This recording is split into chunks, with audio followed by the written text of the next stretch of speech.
नमस्कार मित्रांनो, मी राहुल टिफिन हाऊसचा सर्वेसर्वा. आज मी तुम्हाला लोकांविषयी आणि आपल्याविषयी थोडं सांगणार आहे. जीवनात प्रत्येक पावलावर लोक म्हणतील तू करू शकत नाहीस, तुझ्याकडून होणार नाही. पण खरी लढाई तेव्हाच असते जेव्हा तुमच्यासोबत कोणीच उभं नसतं. मी सुद्धा त्या काळातून गेलो, एकटाच. कोणीच साथ दिली नाही, कोणाची मदत नाही, फक्त एकच स्वप्न आणि स्वतःवरचा विश्वास. आज मी जिथे उभा आहे तिथे पोचायला किती संघर्ष केला हे कोणालाच माहीत नाही. लोक फक्त यश पाहतात, पण मी पडलेले क्षण, हरवलेली रात्र, डोळ्यातलं पाणी कोणीच पाहिलं नाही. मला नेहमी विचारतात तू एवढ्या कमी वेळेत वर कसा आलास.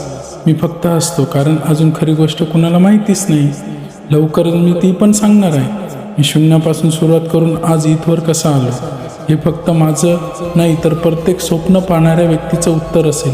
कारण साथ नसेल तरी ध्येय गाठता येतं, जर जिद्द, मेहनत आणि स्वतःवरचा विश्वास तुमच्यासोबत असेल तर. धन्यवाद. मी अजून तुम्हाला काही गोष्टी सांगणार आहे, ते पुढच्या व्हिडिओत मी तुम्हाला सांगेन.